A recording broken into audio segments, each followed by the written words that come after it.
Yes, hello guys, welcome to another video. Today we're going to be talking about the final part of the RSTP, which is the football tribunal. Today we're going to be looking at final part of the RSTP, the football tribunal. So we're going to do some touches of the RSTP, what we haven't done in the past days. So we have used two days with 2 days. I think we did Wednesday and Thursday, and then today we're finishing with Friday with also the football tribunal. So we're just going to do all this and then we move on to another topic from Monday or another thing from Monday. So yes, I'm Gaucho Brian, FIFA license agent living in Finland. I help agents, uh, new agents. I help new agents try to get their license and also mentor them on based on networking. If they want to network with clubs and get their players that signed easily, I also help them based on my experiences of traveling and interviewing CEOs, sporting directors of football clubs. So I'm actually a living experience of doing that. So that's why I help people. So if you're new to the channel, always try to, or you can ask a few questions and we can help each other. Okay. So again, before continue, I'm just going to type this here. If you're watching, if if you are watching, I always like to type this. If you are watching, leave your name, leave your name, and place you are watching from. Watching from. I think that's always easy. So if you're watching, leave your name and place you're watching from. Okay, I think that's more easy. That's more easy to put so that at least everyone.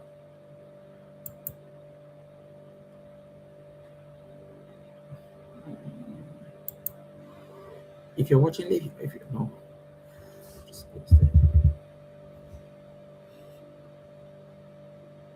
This is what is this?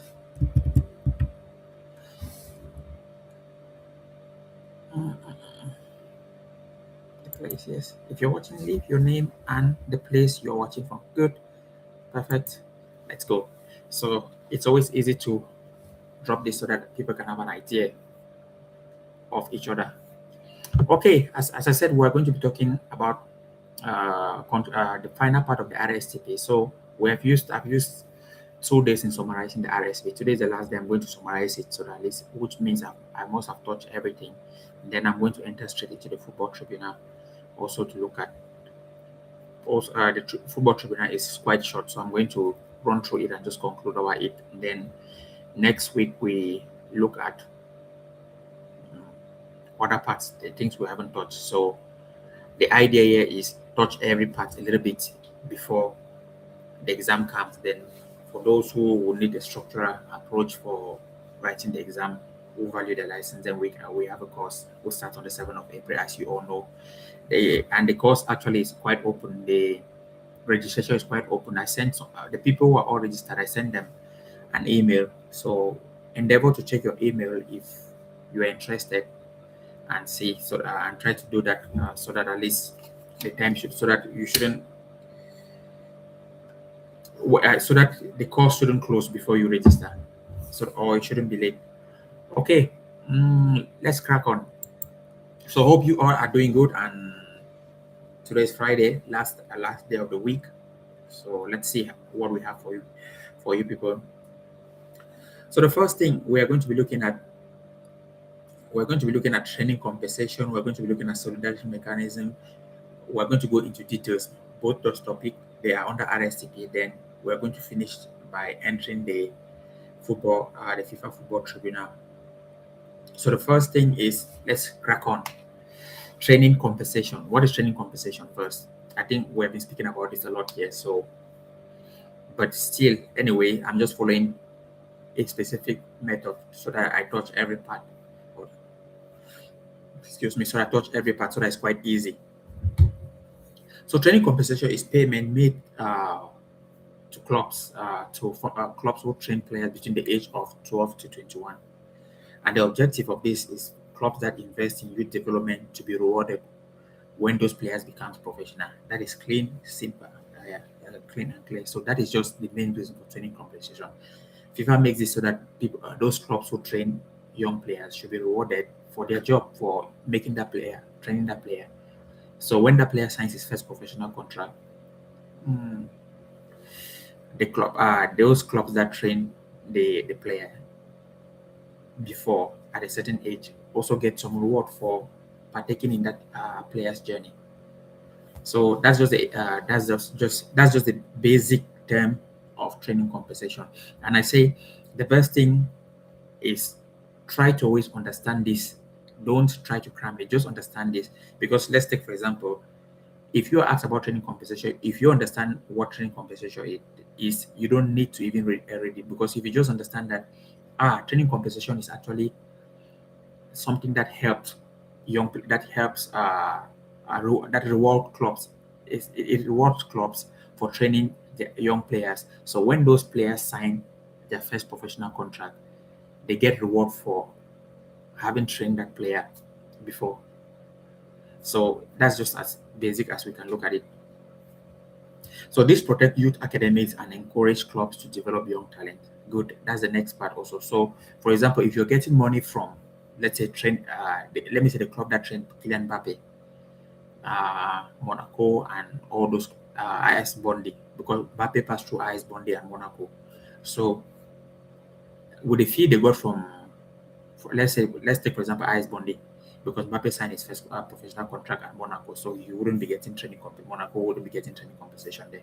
So let's look at IS Bondi. IS Bondi. So imagine the money that IS Bondi will receive for training Mbappe. So at least it will motivate them to do more to find the next Kylian Mbappe, the next hidden gem, something like that.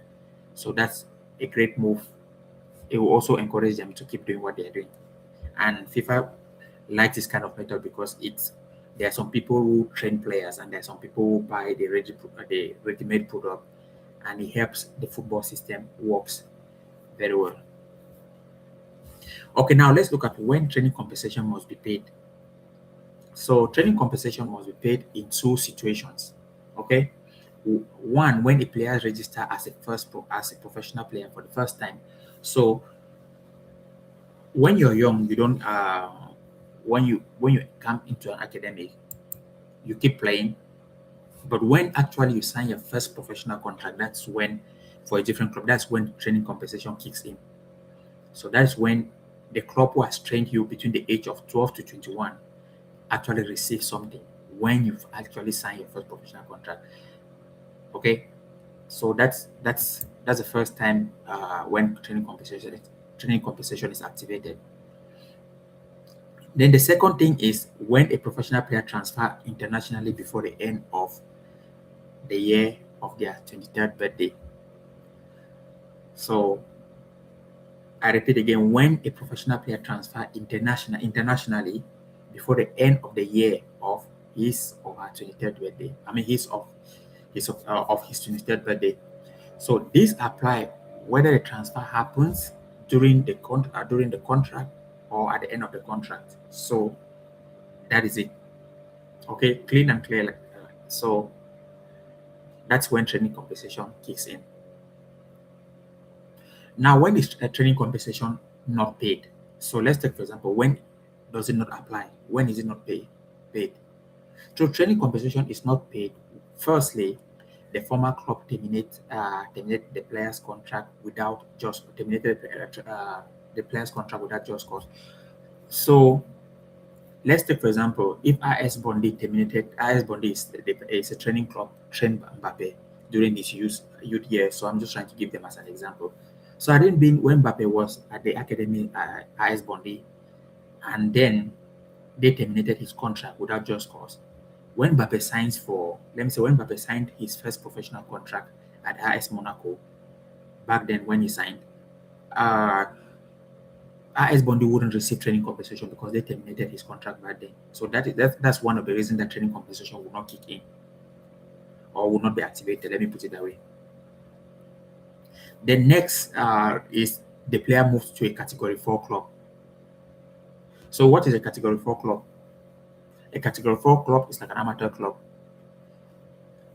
And then the next is the player reacquires amateur status. So these are only when training compensation doesn't kick in or doesn't get activated. So now, who pays training compensation? Okay, so the first, so training compensation, the responsibility depends on the situation. So listen, the new club must pay training compensation to every club that trained the player. So let me explain this. So I want to take a case of a player. So let's take, for example, Mbappe signed his first professional contract at AS Monaco.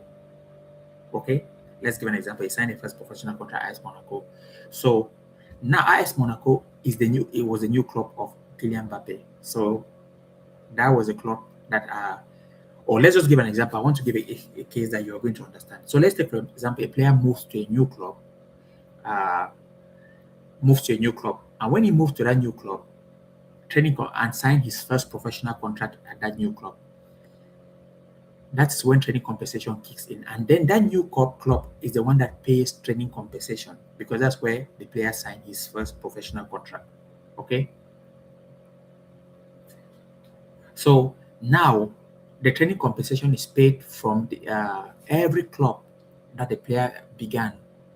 I mean, from his 12th birthday. Okay, from his 12th birthday. And the payment also must be made within 30 days of registration. So within 30 days of the new club registering the player, that payment also must be given to the other clubs. So that's how training compensation goes.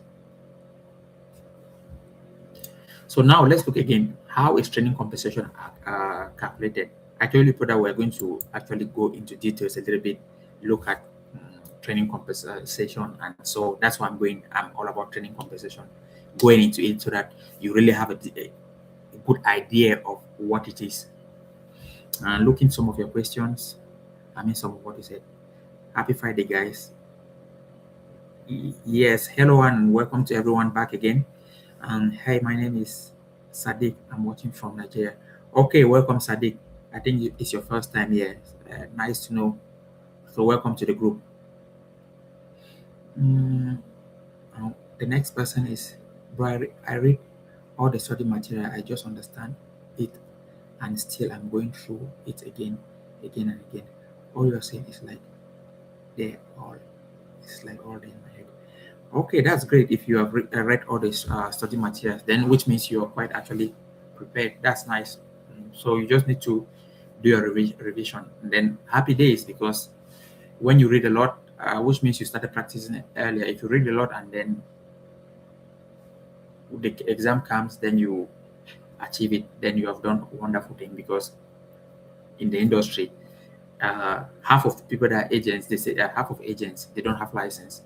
This is just a little bit of tips I'm telling. Half of people that say they are agents, they don't have license, so they just say they are agents, but when it comes to the real time, they don't. So it's really a nice thing to hear that you've read and you're ready for the exam. That's nice, because to be honest, it's not easy to get a license, and when you get your license, you need to be proud of it. I have to say that, because if you think of the pass rate last year, it was 18 point something percent. That was really, really horrible. 18 point something percent, which means 3/4 of the people failed, of people who wrote the exam failed. So let's see how the pass rate is this year. We hope at least we get many people passing, because that's really sad. If you're writing an exam, I think the year I was writing, was it 40 something point something percent that pass it. So the exam is always that kind of thing that majority always fails. Let's just put it that way. That if 5,000 people write, most of the time, I'm just giving an example, 5,000 people, most of the time, less than half. So let's say if we're lucky, then 2,000 can pass. So that's how the exam is. So it's that kind of exam. And I did some research and running and to see that actually there's some videos that I'll be trying to put in the channel on the channel based on that, not live stream, just videos based on also the research that I did on why people fail the exam and whatnot. But I think in that research I found out that most of the people write the exam ignore it a lot. And then second thing is that people read about the exam late. Many people don't actually have an idea of the FIFA license exam. That's the honest truth. Some people, let's say, register and then they go and write within maybe 3 weeks of they register after 3 weeks of preparation, which is already too late. So there are many aspects that people register, but they don't really read because they don't maybe have a reading partner. And because there's one thing also, to be an agent, not so many people, you rarely see probably your friend trying to around you trying to be an agent. It's not like something like, let's take for example a business that you can turn around the corner, you say, that person wants to be a business person. You turn around, you say that person wants to be a business person. Most often, maybe where around the area you live, let's just give an example. Around the area you live, you always find that probably you're the only one trying to be an agent or another agent. So it's not a job that you have majority people queuing for it a lot of the time, all the time. So only most people who are into football that even know that they write an agent exam or whatsoever thing like that. So that's why there's not enough. I still feel there's not enough knowledge on people sharing how the exam is written, what happens actually in the exam, because it's not really something, because there are only few people giving tips on how the exam is being written. If you analyze it on YouTube, a kind of popular exam like that, there should be a lot of people talking about how the exam is, because if you have the license and you do well, you become a rich person. That's the reality. If you do well as an agent, you become a rich person. But of course, it demands also sacrifice. It's also that kind of thing that for you to do well as an agent, you must know certain skills. You must have certain skills that you have acquired. You must have acquired networking skills very well. You must have acquired certain skills. You understand what I'm saying? That it will make you become better as an agent. So those are just the things, and there's not enough knowledge for people telling people how to pass the exam. That's what my honest opinion. Because sometimes also I try to research on YouTube and say, let me type and say how to pass the FIFA agent exam. There are a couple of videos here and there, not so many. Whereas, let's take for example, if you research a business topic, you are going to see thousands of these videos talking about businesses, advising people on all those kind of things. So yeah, I think the exam, that's why also it's hard that there are not so many people giving people tips on how to pass the exam.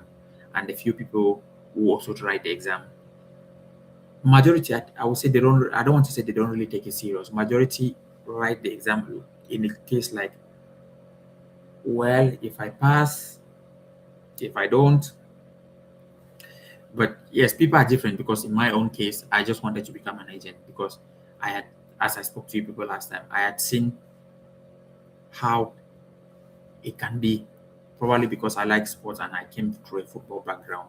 I had seen that being an agent, uh, I prefer it more than being a coach. That's how I felt, because my own point was that I don't want to sit.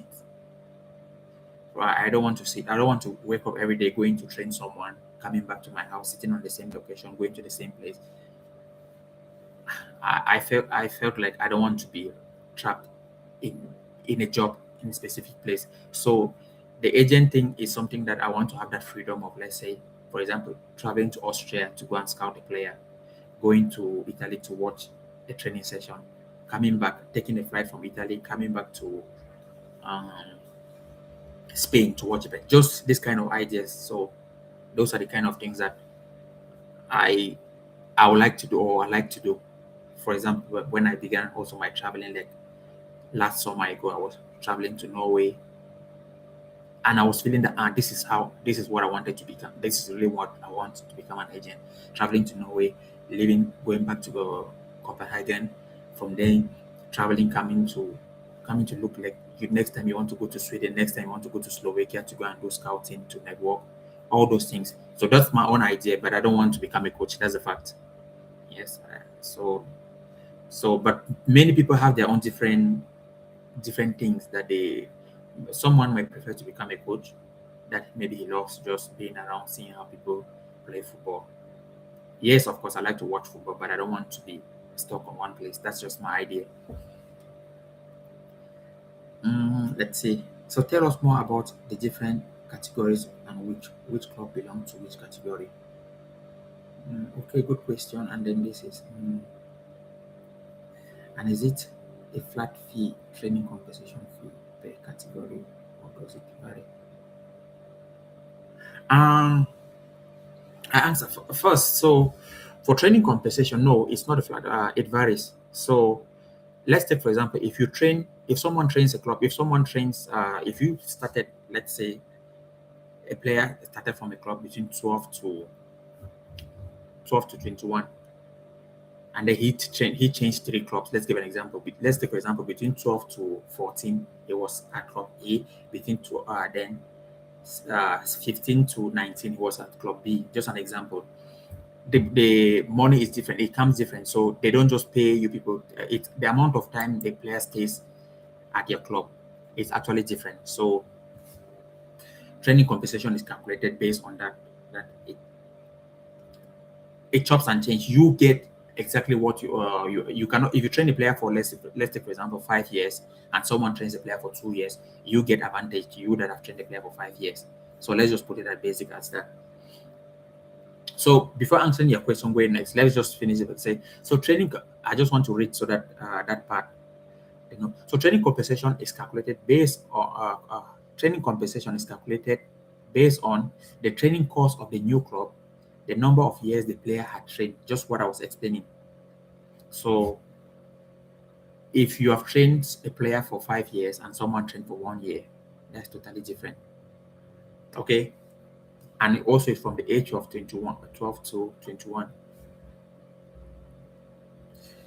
So the player trained 3 years at club A, 4 years at club B. Each club receives according to what they have trained the player. And if you want to have a little bit of idea on this, then you can you go to the study material. I don't know what study materials you are using to read, but I'll advise you people use the newer version, which is the 2026 model. I hope all of you have it, the 2026 model. So on the 2026 model, I think it's page 88, but it's better. It's better you always get, let's say, the study material for the recent year. Like this, each year FIFA gives news for study materials. So the one I did was in 2024. So there will be a couple of things that they're away from, or there are always a couple of regulation changes. So it's always good. Like I actually am reading the 2026 model because there are always a couple of regulations that FIFA try to adjust and then publish it again so that people can read it. And talking about categories of the club. So category of club. So category 4 club is an amateur club. You have category 1 club, which is a professional club. So it varies a lot. So what I was talking about category was that if a player goes to, let me go back to the play. If a player, just a moment, let me go backward a little bit so that I give you. Where did I get the category?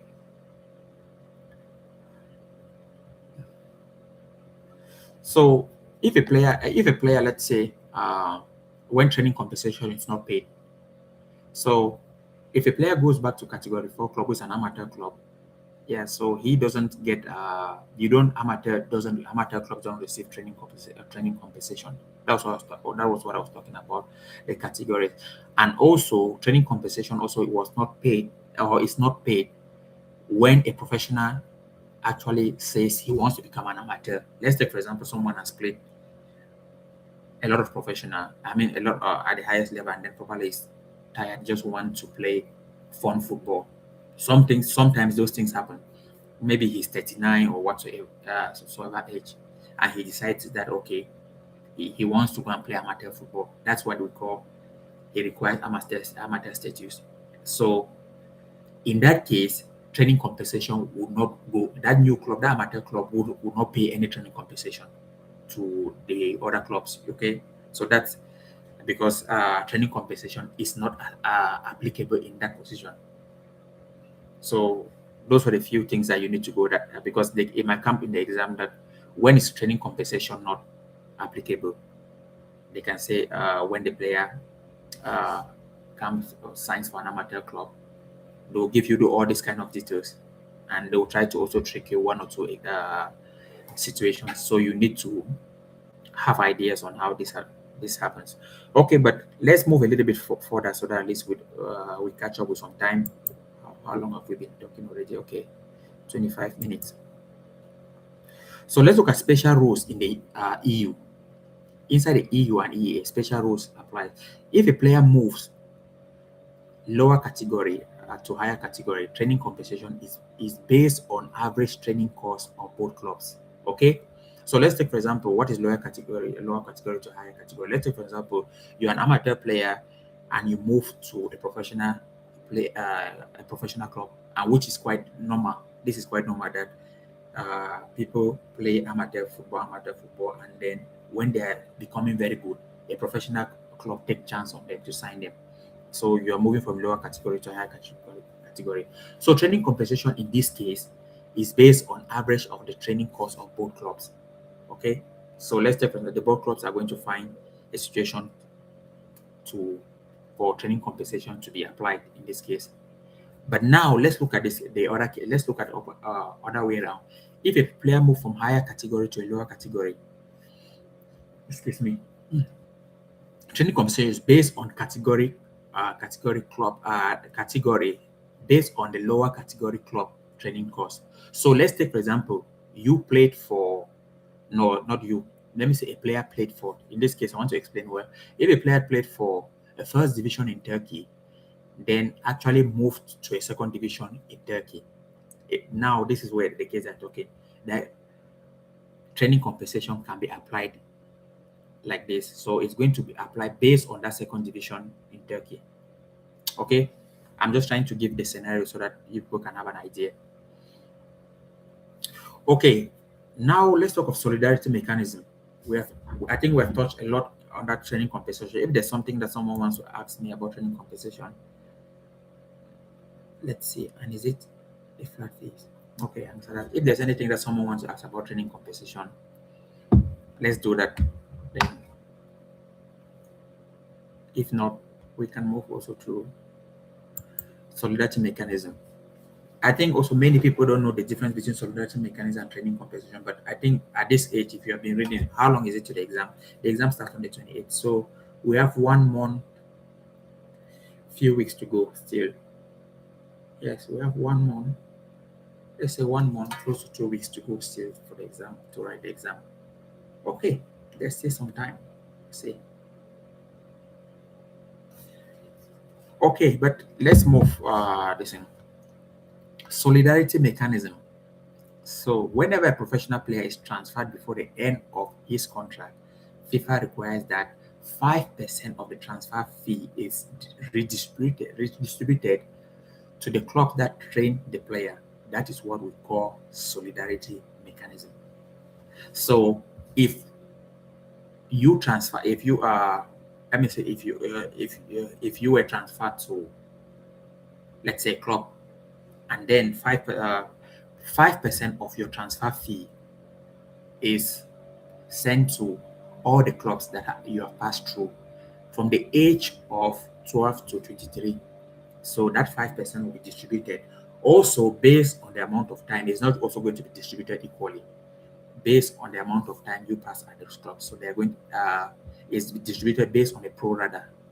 So FIFA this passes through the system, so there cannot be any like cheating or whatsoever. So everything will be done clearly, so that each club received the maximum amount he merits. Let's put it that way. So now coming below, how is 5%? How is the 5% distributed? The 5% is distributed to clubs who train the player between 12 to 23, as we said. And then now pay attention to this, the age. So from 12 to 15 is 5%. From 16 to 23 is 10% each year. So the thing is about training compensation now is, let me just go further. Youth development at the age of 16 is more let's put it at the age of 16 is more profitable. So if I was training someone from, let's take for example, I have an academy, I'm just giving an example, and then I train someone from 12 to 15. Then that player moves to your own academy, and you have the same player. Then the player moves to your academy and is trained between certain, let me say, same years, but move between 16. You train the player between 16 forward. You're going to get more training compensation because it's more higher at the age from 16 upward. So that's why FIFA says 10%. So in essence, just put it at your mind that if you train the player 12 to 15 and someone trained between 16 upward, the person has higher chances of maximum training, of maximum solidarity mechanism more than you when the 5% is being distributed. Okay. If you want to read more about this, just go to solidarity distribution on your study materials. I think you'll get more information about that. Any question? Let's see. But does private academic get training compensation? Yeah, for sure. Private academies get training.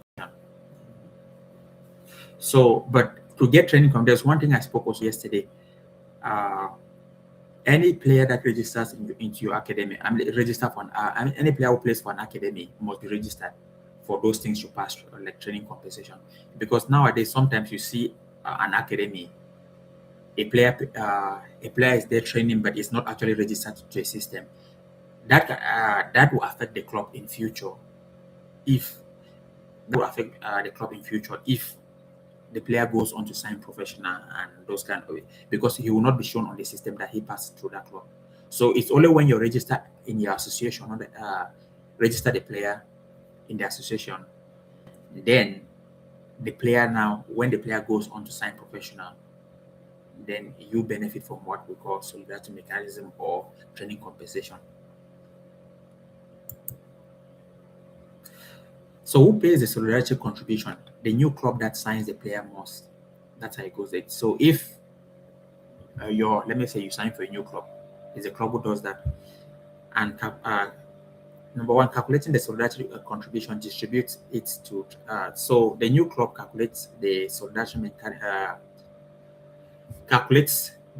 mechanism and distributes it to the clubs that have trained the player. And how will it find that? Because everything is into the system that you can find where a player has gone from the age of 12 to 23, because the system now is electronic. It's not like before that probably you won't find anything in the system. But now everything, when a player is already start from 12, before even 12, when you register in an academy, everything start going to the system. So it's quite easy to know the player passed through this club and went through this club. So all those things are very easy to find. And that must be done within 30 days of registration.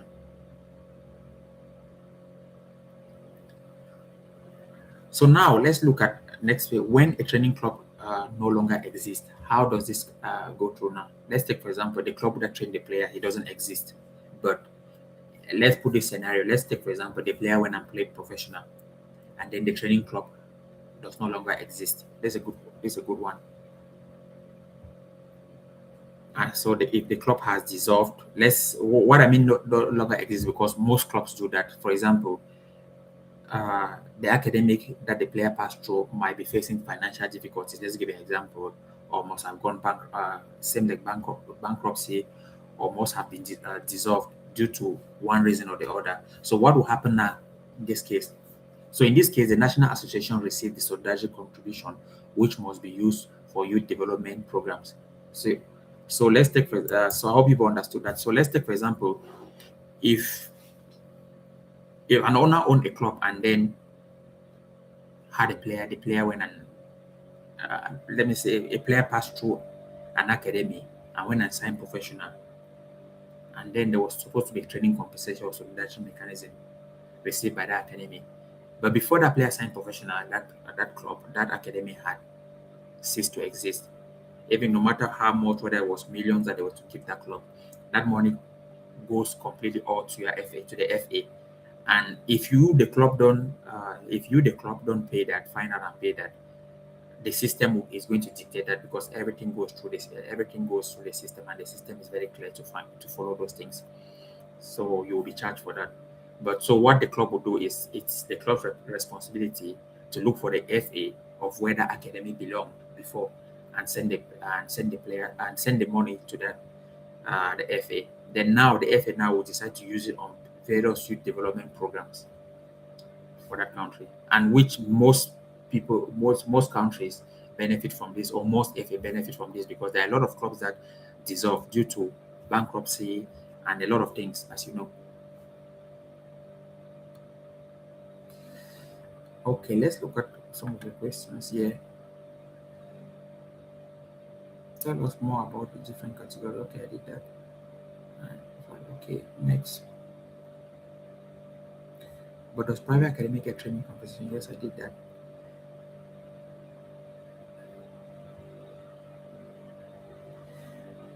Yes, private academies are.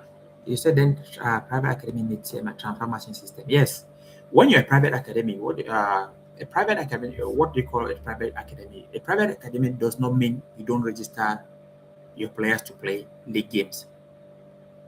It doesn't mean that you don't register your players to play league games.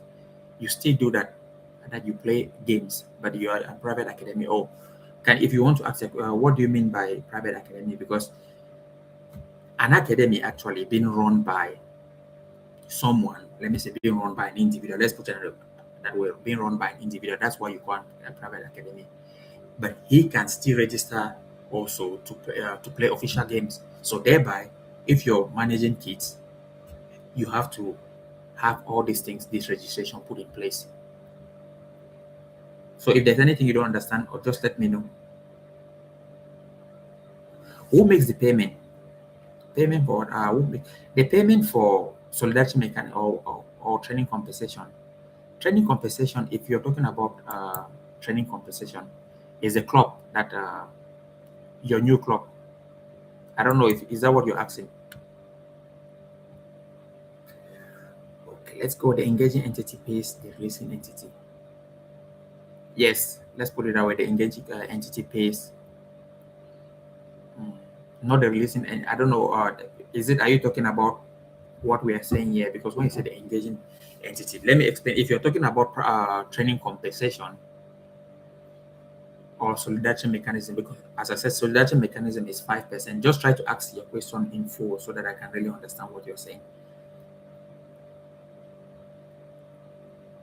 Just like when on when Onana left Fundesport to Barcelona, and Fundesport does not longer exist, so the money goes to Fekafu.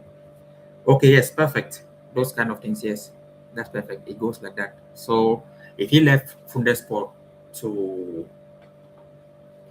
Barcelona, that's perfect. Yes. So if Fundesport does no longer exist, then the money goes to Fekafu, who is the Federation of Cameroon Football. Yes. So that's it. Yes. So that's a perfect example. So Fekafu will use the money for youth development programs and every other thing that they see necessary to develop the football of Cameroon. Or the academy register with their own football association. Is it for association to enter details into the TMS? Yes, that's the work of association. So you have to register. You have to register all your things. Let's take for example, when you're an academy, you go to register. Let's take for example, let's just put it basically. You go to register everything in, and say, okay, you're opening an academy in this place, and you want to register. Then now also it's your responsibility as the academy to let everyone know who is your staff, and who are all the kids that are training with you. That's why they said, that's why in the last part I mentioned that whether you should be able to register any player who is on the academy, you should be able to register those players, those young players, because this is also, you're also protecting minor.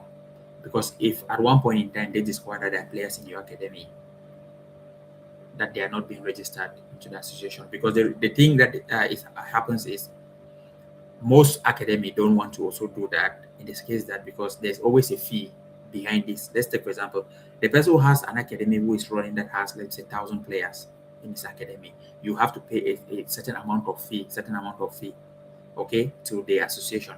So it shows that you have to contribute some certain amount of fee. So people who don't have money goes with this way that they can have, but this happens by in local, in places that the system is not really working, because in other countries this cannot happen.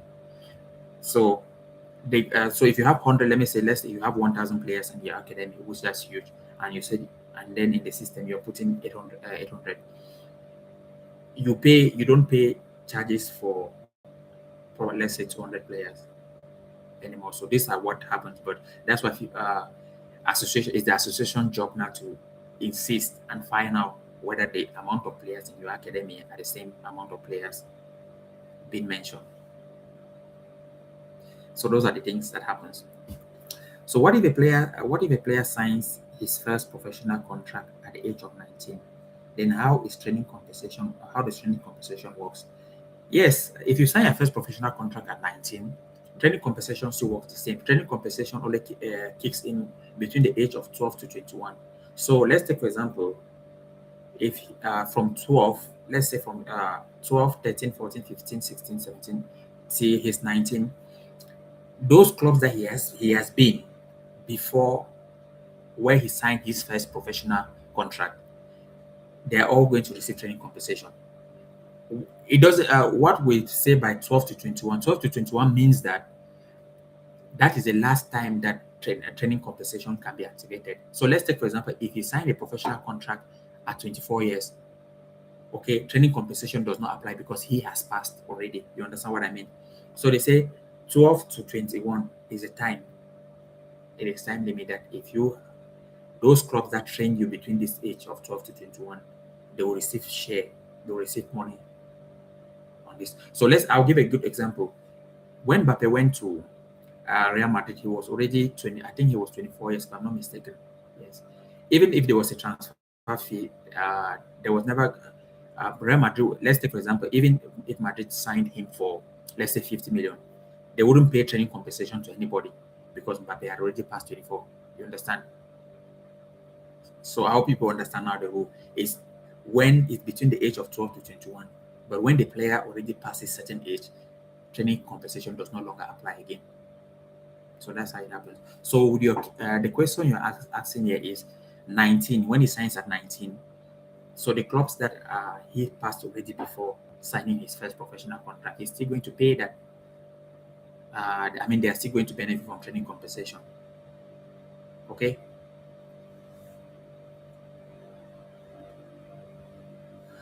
Okay, welcome again, Amoyo from Lyon. Okay, let's kick in. I like your questions. Most of you guys, I like the questions actually. Okay, that was the last part of training compensation. So good. So let's enter into the football tribunal. So now that was the last part of the RSTP. So we have used 3 days to cover the RSTP, just to touch the main points. Cover the RSTP. So that was the RSTP we did was it Tuesday, Wednesday? No, we did Wednesday, Thursday, and today. We have covered the RSTP completely. On Monday and Tuesday, we did the FFAR. So those are those. I'm just trying to first wanted to cover these first 2 topics. So if you still have time to go and rewatch these videos, these parts, all these things, most of the things that were spoken here, I can guarantee you that most of them will have an impact on the exam coming, because most of the things you will see on the exam will come from the RSTP and the FIFA Football Agent Regulation. So now it's just a matter of how to learn how to interpret those questions, and how, because that's one thing also with the exam. When the exam comes, because there's pressure situation happening in the exam. You arrive in the exam, you have to be focused. You know it's 60 minutes. You know each one question is 3 minutes. You cannot waste time on trying to not be focused. But now one thing, no matter how your focus is, you have to learn how to interpret questions. So if they ask a question, you have to learn how to understand that this question is actually saying this. So you need to also do practice questions. a lot also to learn how to interpret questions. Then also there are tips to be able to read and interpret question. That's very important because you can read a question 3 times and still not get what that question is asking you. And in the exam, I'm going to tell you one thing. The answers are going to be a little bit similar. So the answers are going to be, this is talking from experience, the answers are going to be a little bit similar. So I'm just trying to think of an answer that. Okay, let me give you it's what I mean by similar. So they can ask you that just a basic question like, how long is the maximum representation of a player? I mean, how long does it can an agent and a player sign maximum representation? So the first answer can be 2 years maximum, and then another one will be same 2 years maximum with no renewal, with no automatic renewal. The answer will be 2 years with no automatic renewal. But if you go and just say see 2 years, which is still correct, but they want you to put it all complete. So that's why I'm saying that now the answers will be looking a little bit similar. So they will try every way to catch you off guard. So, and when you're focused, you need to be a little bit focused on these things. So these were the things I said when I'll be doing the structural course, we'll start on the 7th of April, just to handle how you can deal with the exam, right? Those certain stuffs just to go and pass the exam. We'll be looking at also those kind of things a little bit in details, how to interpret those questions gradually so that it makes sense. Okay, let's look at did someone write something?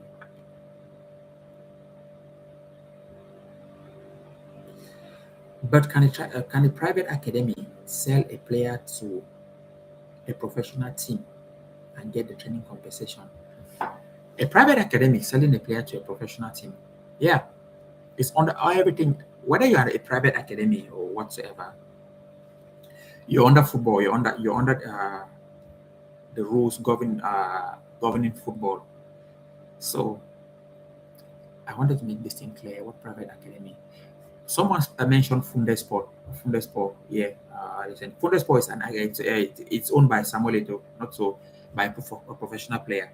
That's a private academy. So if you sell it, just giving an example, if you sell a player from, and actually most academics actually are private academy. If you sell a player to a professional club, yes, training compensation will kick in at one point in time. But you have to know that training compensation only kicks in when the player signs. You have to know what are the rules governing training compensation to happen. One is when the player gets an international transfer, and secondly is when the player signs his first professional contract. So you don't sell a player to receive training compensation. It's when, let's take for example, a player is sold, then you that trained the player, you that had trained the player before, training compensation comes, you benefit from training compensation. So training compensation happens based on certain rules, certain things to happen. It's not a case of, let me say, you going to sell, let me say, Barcelona going to sell a player to Real Madrid. I'm just giving an example, and getting training compensation. So you just need to understand what are the rules for training compensation to happen. Okay? Because most academies back home are privately owned, as long as you are registered with your home association and all your players are trained. Yes, that's it. So you just need, or most academies are private, and you just need to register with your association, telling your association that. But actually, every academy register with the association, because there's no point for you to have an academy without registering with the association. That's the first thing, because you only register with the associations to start playing league games, because it's the association who governs those league games, those games. Okay, so you need to register for things. Now they put you, let me say, when they are competition, they say this team will play against this team. You, the club, you don't organize those things. It's the association who fits those things. So for those association to put you into those league games, you must be registered with them and you must pay certain charges, so that certain registration charges and whatnot. But we're not going to write deep into that. But those are the things that you have to do to be able to belong there. Okay. And okay, Generation Food is a Yes, I know Generation Food. They produce a lot of players. So Generation Food is in Senegal. Right to Dream in Ghana are all private, but they get their money every time they sell a player.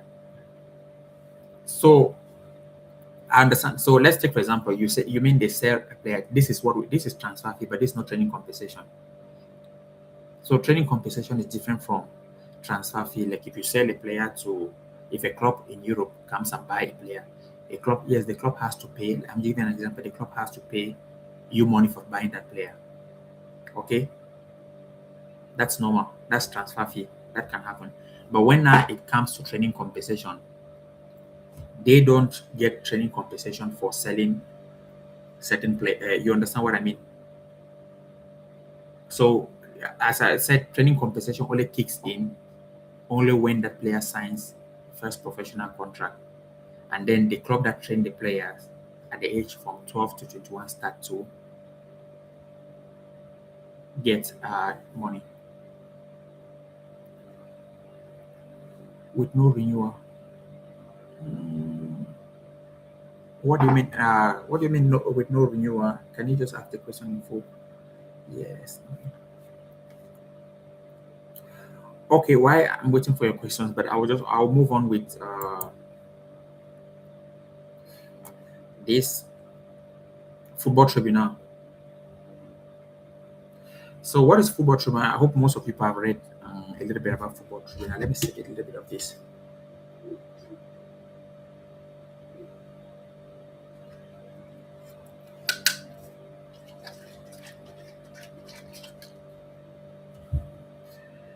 Just a moment, guys.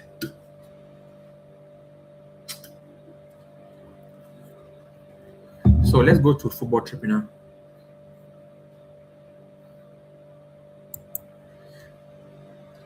Okay, so football tribunal. What's football tribunal? Tribunal actually, in short form, FT, is a FIFA judicial body responsible for resolving football dispute. So most of the time, when you hear players resolving dispute or whatsoever, there's one place that handles it. Let's just make it basic so that you understand. People go to resolve their cases at football tribunal. So when you hear anything about football tribunal, you have to know that okay, it's about this kind of things like cases resolving. But it has three uh, chambers. The football tribunal. You have the dispute resolution chambers, player status chambers, and the agent chamber. Okay. So let's look at each rule of the various chambers. So let's look at first the dispute resolution chambers. So dispute resolution chamber handles disputes such as training compensation. We just spoke later of. If there's any problem with training compensation, then let's take for example someone didn't pay you training compensation and you didn't receive, and you're an academic and you needed and you wanted to receive your money. So if there's any misunderstanding, you have to go to the dispute resolution chamber. And then also solidarity mechanism also falls under it. If you had a problem with solidarity mechanism, let me say the 5% payment that was to be distributed to all clubs, you never received your own, and what you never had anything from a player that you know you have to receive money from. I mean from a player that passed through your club and they went and played professional, you never receive any dime. So the dispute resolution chamber is your place to go and report if you're an academy. And also solve cases like employment dispute between clubs and players. So if you have if your player has a case, I'm just giving if your player has a case between their club, okay, so the dispute resolution chamber is another place. It's the place. So now let's look at that. So those are the rules. That's the rule. That's what the dispute resolution chamber can help you do. So it's good you have an idea of this so that if you have any case, for example, there was a case I spoke to you about a player that left from Germany when contacted me his father contacted me that the player left from Germany as an academy player. He was playing the under 18s, so he felt he was ready to start to play professional. So he left to a second division in Turkey. second division in Turkey, at the aim that when he plays for one more season, he's going to come back to Germany, probably to play in the Bundesliga or somewhere playing at elite level. So everything was arranged. The player left, went to Turkey, very happy with the transfer, good salary package because it was a very huge potential player. Number 10, played against the junior teams of Bayern Munich and scored 2, 3 goals. So he was doing actually well with someone with potential that the club actually asked him to stay, that he's going to get a chance to play in first team. But because he felt he was ready, he wanted to move on. And of course, the other club also in Turkey were proposing a good salary for him. So him and his parents, because him and his parents, they decided that no, that move is best for him to move. So when he moved now and arrived at that club, the first 2 months, as I said, salary paid. The third month, salary didn't go through. So on situations like he started finding out that what is happening.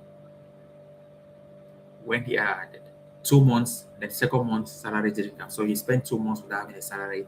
And then his parents now got in contact with me and said, how can they handle this situation? So this was the advice I was giving the parent, that okay, first you have to send them a notice. They have not paid you 2 months salary.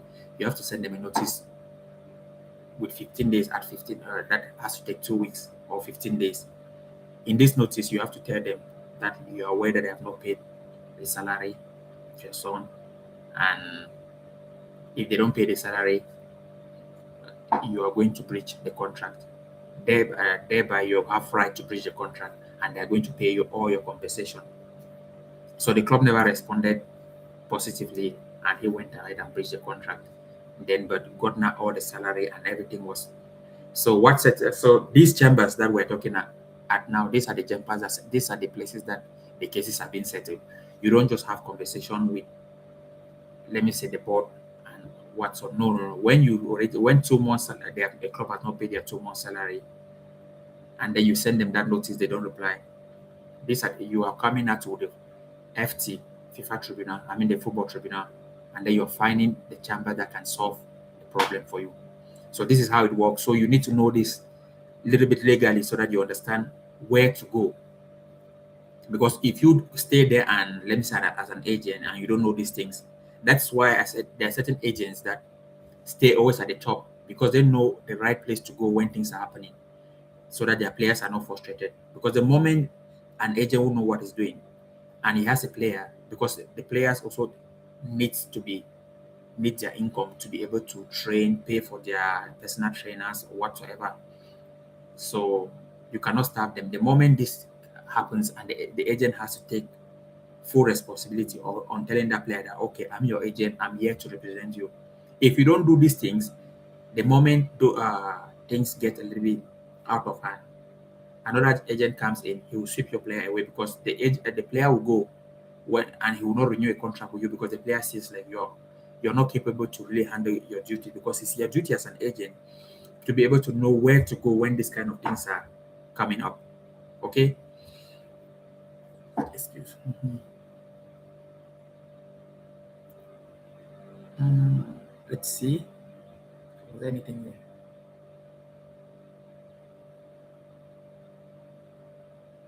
Answer your question about the agreement between.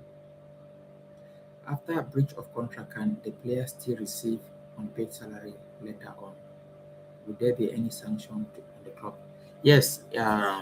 When there's breach of, that's a good question. So when there's breach of contract, yes, the player actually received the full salary. So let's take, for example, your contract was breached and you still had 2 years of your contract.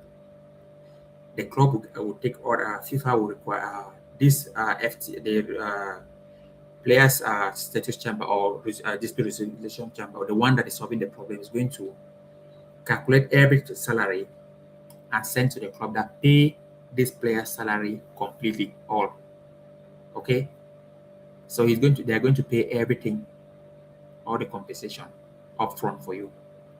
So that's how it happens. So to a certain extent, I don't want to say, okay, it's a good thing for the player that you get paid your money and then you can walk away for free. But when the club has breached an agreement, this is the consequences that the club face, that you're going to get the player working off with a complete salary. Yes, so all the salaries, to answer your question, all the salary is going to be paid, all the unpaid wages is going to be paid. So let's move forward with that. We said, so this we were talking about dispute resolution chambers handling disputes such as training compensation, solidarity mechanism, solidarity payment, and employment dispute between clubs and players. Now the next is player status chamber, handle regulatory matters like international transfer. So when you have an international transfer, they can handle it. Eligibility requirement, minor transfer, release of players to national teams. So the player status chambers look after this. And then you have now the agent chambers that they handle issues related to FIFA licensing football agents. So if you're talking about your license, that's a good thing. Also, it can be it's handled by them. Agent dispute. So if you're disputing with an agent on based on certain things, maybe you made a deal with another agent, because this happened in the industry, that you might come together with one of your friends who's an agent and say, hey, I know this player, but I don't have the network. So take him and sell. Take him, and since you have the network, when you sell him to another club, then we can share a certain percentage. And when that agent, probably your friend who's the other agent, takes the player and sell, then he doesn't want to probably give you your own share or whatsoever it might be. So you go at the agent chamber. So if you're that agent, then you're taking that case now to the agent chamber, and then it's going to dispute this case for you both. So now let's look at who can be a party before the football tribunal. The following can bring cases before the football tribunal, the FIFA. So players, you can bring cases there. Clubs also can do that. Coaches can do that. Member associations can do that. FIFA license agent can do that, like you, when you become a license agent, and also match agents. So a lot of people can come to the football tribunal for their dispute or their solutions, for the problems to be solved. Okay. So, and I repeat, just get players, clubs, coaches, member association, FIFA license agent, and match agents. So you just need to know which order, because these things, the questions are quite tricky, especially when it comes into the exam. They can say what they can give a case and say who handles this case. They give A, dispute resolution chamber, B, player status chamber, D, agent chamber. So now, if you don't know that, let's take for example that the dispute resolution chamber handle trading compensation or solidarity mechanism, you might go and choose that it's a different chamber who handles it. So those are the things that you just have to go and look into it again and understand. Breach of contract can be a player still breach of contract. What is this? Answer the question. Okay, breach of contract. Can the player still receive unpaid salary later on? Would there be any sanction on the club? Yes, I think I answered this already. Yes. So yes, I answered this. Yes, there'll be sanction on the club when you breach a contract. And same like you, when the player, when you also breach a contract, when you also breach contract for a club, also you're going to also face sanction. You might face, as I said, 6 months, 4 to 6 months ban of playing, depending on the severity of the breach you did. So you might face those kind of things, those kind of sanctions, you as a player. So in essence, when you have a contract, no one has to try to breach the contract, because once you breach the contract, you might face consequences. You will face consequences.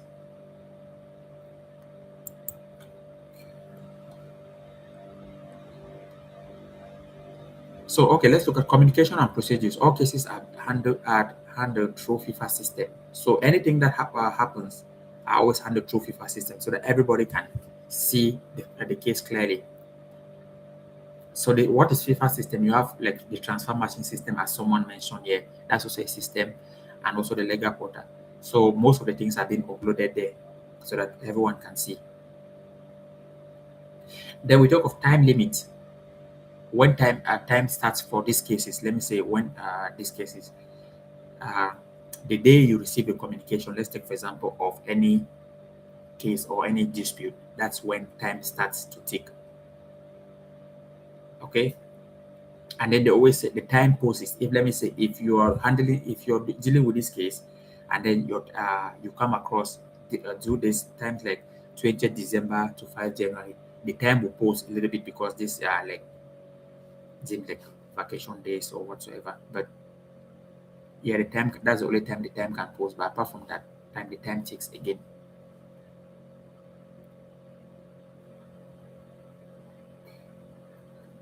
Okay, I think that's all, and we're going to jump into the questions now and see how we can go from there. Whoa, 1 hour, 1 hour already. So we spent already 1 hour. I didn't know. I thought maybe we're doing. I thought it's still like 40 minutes. I've spoken already for an hour.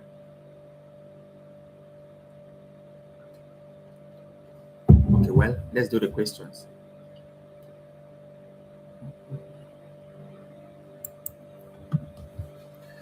So let's see. Also, most of the things that we have spoken here on it, that's the I've given you details about training compensation. Every details you can find out about training compensation. So you have an idea of how training compensation works, who pays training compensation, when training compensation is not paid. And then I've also given you gone more into details also about solidarity mechanism, how it is, who how it's calculated and who receives solidarity mechanism, and when is it applicable. So you have also had an idea. So if you can still go back, let me say, to assist, just listen to this. That's the best advice I can give you. But that tomorrow, if you're having your free time, play this thing I'm speaking here on your ear so that you get those things like an audio. Just listen to it. It helps you. For example, the part of solidarity mechanism, so that it stays into your brain. Because when we're speaking here, or when I'm speaking, I'm trying to also make some examples so that you can get it practically, not by theory. Because I always feel like the best way of studying also is also by just feeling that this is how the thing works, to understand the thing rather than just reading, trying to master it based on reading. Okay, let's look at training some questions, and then we can round up. So we have 10 questions as usual. Let's see how it goes. So training compensation is payable when a player registers as a professional for the first time, or when a professional player is transferred between clubs of two different associations before the end of the calendar year of his 23rd birthday. Under which of the following situations will training compensation not be payable? So the question, it's a little bit lengthy, but you can already understand here that they're asking what are the conditions that happen for a training compensation not to be activated. So without even looking or thinking about the ABC, first, if I'm talking of training compensation on my head, I will know that if the player goes to an amateur club, I know training compensation is not applicable. If he signs for a category 4 club, so these are the things that has to be kicking into your head before you are checking. So now let's go through the questions. Let's go through the A, B, C, D. So A, when the former club terminates the player contract without just cause. So this is wrong. B, when the player is transferred to a category 4 club. Okay. C, when the player requires amateur status after the transfer. Okay. D, when the player signs his first professional contract. So we have two answers here. So when the player is goes to category 4 club, and also when the player reacquires amateur status after the transfer. So that's clean and clear. Okay, I think we have spoken a lot about this, so it's easy for, I don't say it's easy, but you can always listen to the audio as I said. Question 2, a professional player signs his first professional contract at a new club after training with multiple youth clubs since the calendar year of his 12th birthday. Which entity is responsible for paying training compensation to the training clubs. So to explain this, a player signs, they say a professional player signs his first professional contract with a new club, but he has been training with multiple clubs. Okay, so which club actually pays? Who is responsible for paying training compensation? I think someone asked this question already. Now, A, the player's former club, that is wrong. B, the new club, the new club that registered the player as a professional. That's the answer. C, the national association. No. D, FIFA clearinghouse.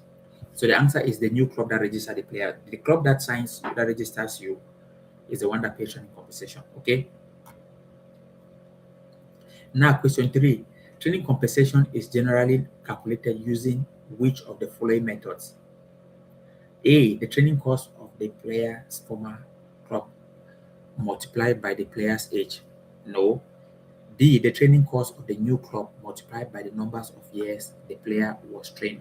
Good. That is it. That's right. Yeah. C, the C, the transfer fee multiplied by the player's training years. No. D, the player's salary multiplied by the number of clubs involved. No. So the answer is B, the training cost of the new club multiplied by the number of years the player was trained. Okay.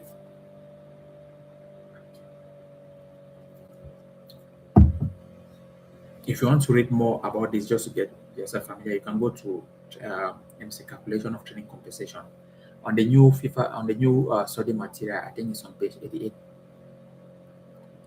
So now question 4. When a professional player is transferred before the expiring of his contract, FIFA regulation requires that 5% of the transfer compensation be distributed to the clubs that contributed to the player's training. This payment mechanism is known as, I think this is easy. Okay, this is known as solidarity mechanism, but let's check. A, development contribution. No. B, youth development reward. No. C, solidarity mechanism, which is it. D, training identity. So it's a solidarity mechanism. Question 5. Which of the following entities is responsible for calculating and distributing solidarity contribution following a player's transfer? So who is in charge of calculating and distributing solidarity mechanism? Let's put it that way, just clear. So that's one thing I say. Interpreting also a question is very important. So as I just read that question, I know what they are trying to ask. So A, FIFA clearinghouse only. No. B, the player's former club. No. C, the new club signing the player. Yes. D, the national association. So we said about this already, that they calculate and pay. So it's a new club. Question 6. The FIFA Football Tribunal is composed of 3 chambers. Which of the following chambers specifically deals with dispute relating to training compensation and solidarity mechanism? We spoke about this already. That's why I'm just smiling. We spoke about this, and this is a perfect FIFA exam question. This kind of ones that they ask which of the chambers is responsible for training compensation or solidarity mechanism. So let me repeat the question again. The FIFA Football Tribunal is composed of 3 chambers. Which of the following chambers specifically deals with dispute relating training compensation and solidarity mechanism? So if you don't know, this one is hard because you cannot guess, but we spoke about this already. And I was anticipating. These are the kind of question that comes. Okay, so A, agent chambers, wrong. B, disciplinary committee, no.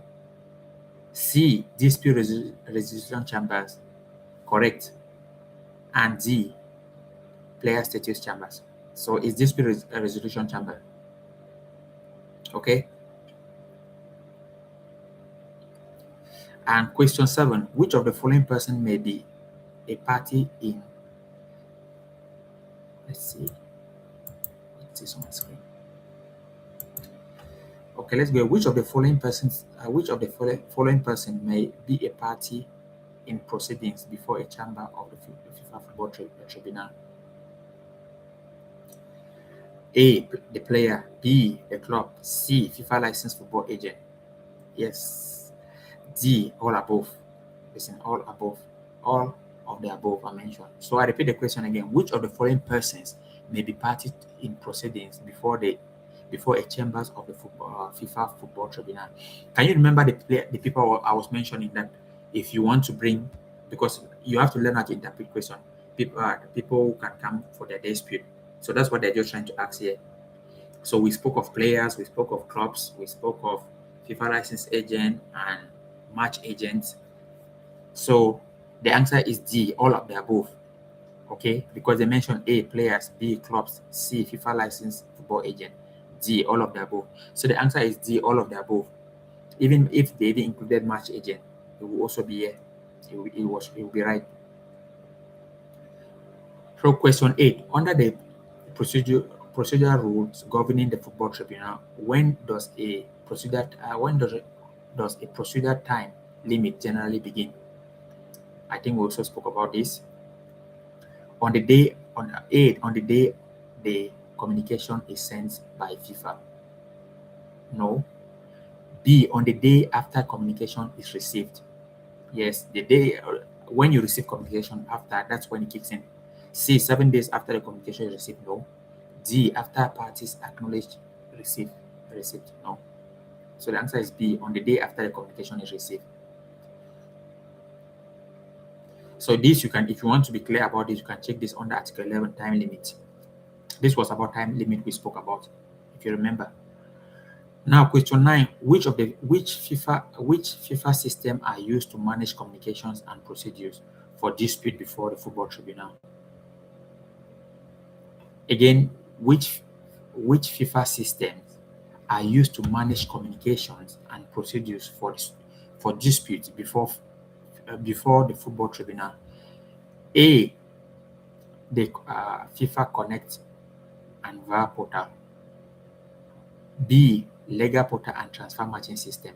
That's the answer. I think we spoke about this already. C, FIFA match portal and clearinghouse system. No. And D, court of arbitration. So the answer was B. Last question.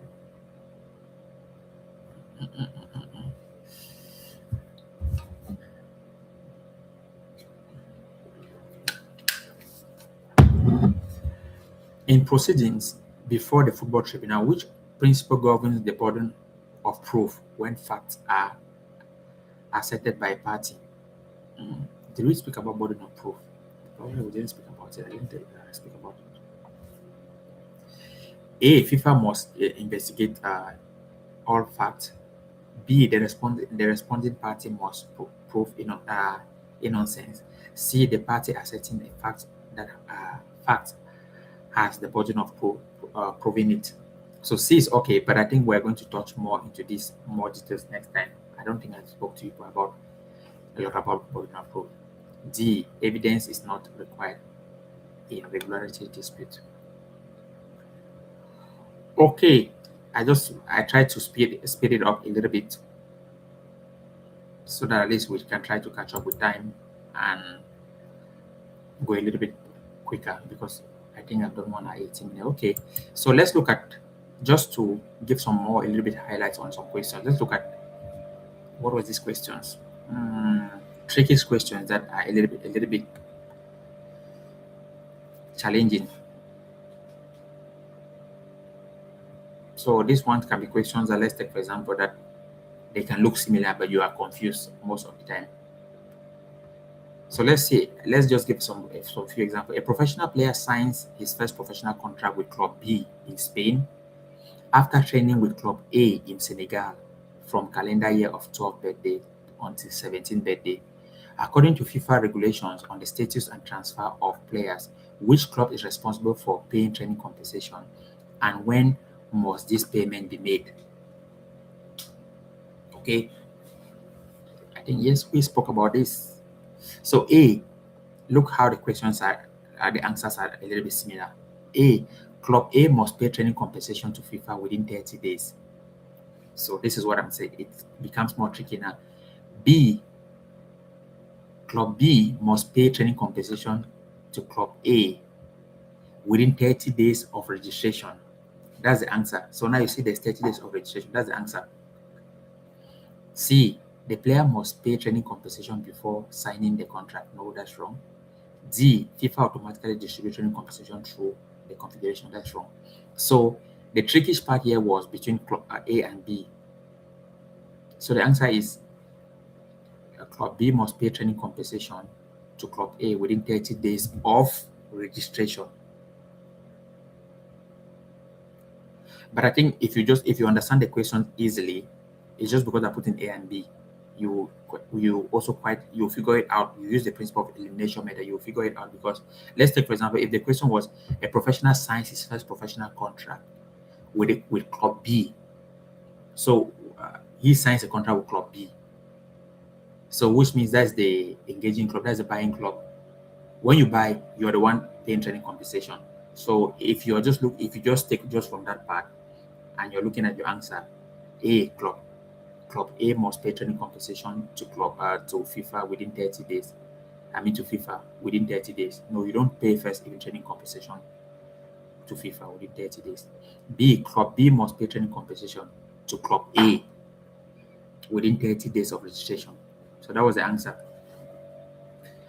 And let's look at another one. Question 2. A professional player aged 22 transferred from Club A in Brazil to Club B in Portugal while still under contract with Club A. Okay, so this is a transfer because it's like they bought the player.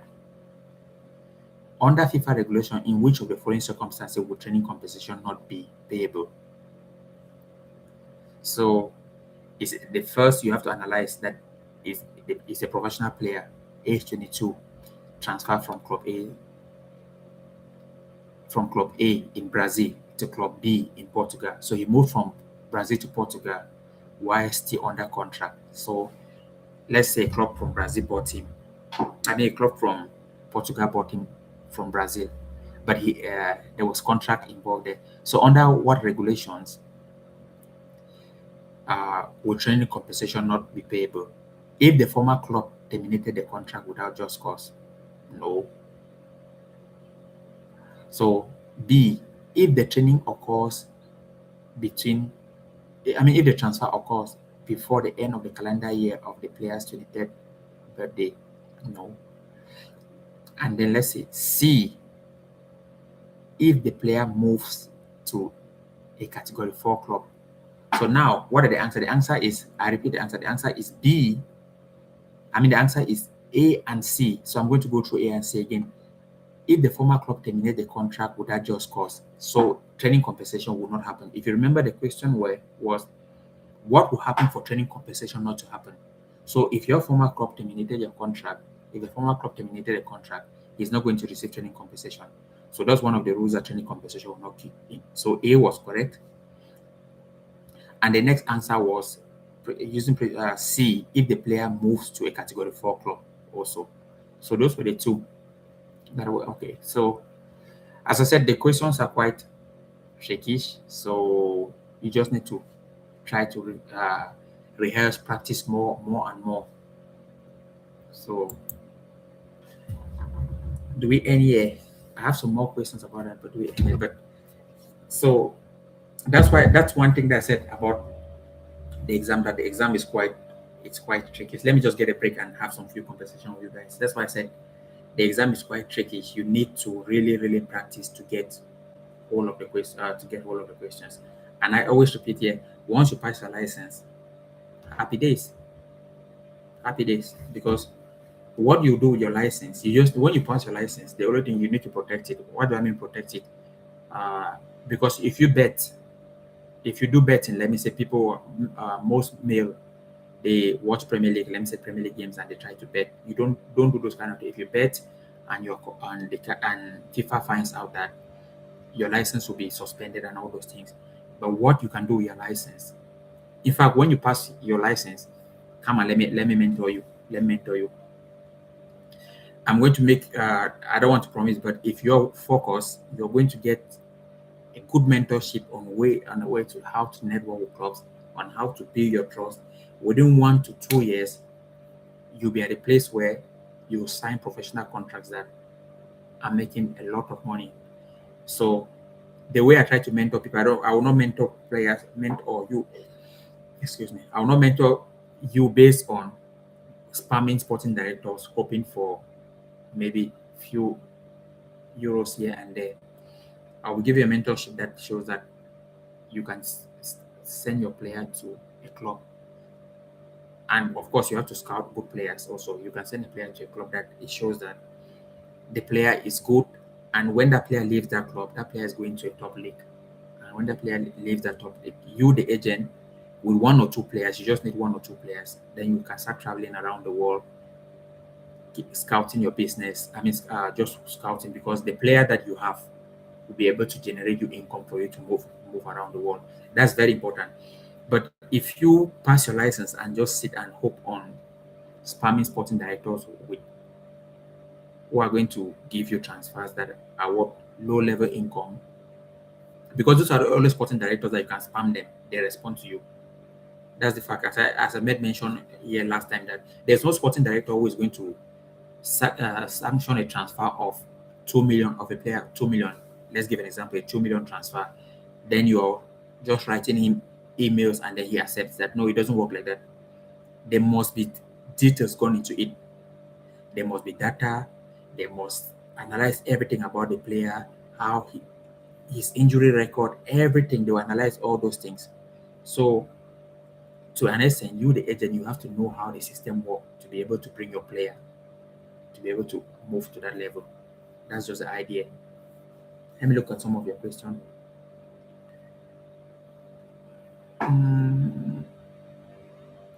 Breach of contract can be player still receive. No, okay.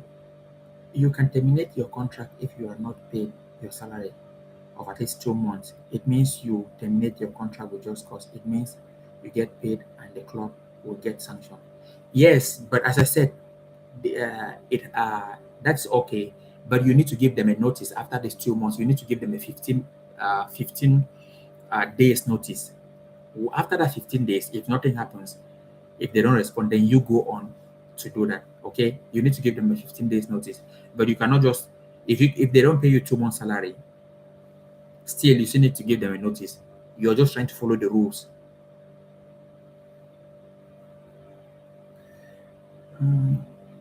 Next, where can we get these questions? Okay. So what I'll do is, most of the questions that I'll be asking, since most of you people might need this question, I can try to come up with most of you here. I don't know if most of you have your emails. If I had your emails, then I'm going to have to send the questions to. But anyways, if you're interested in most of these questions, leave me an email, send me an email. I think most of you have my email address. If you don't have, you can say check on this. But apart from that, let me send it here. Just hold on. Let me see.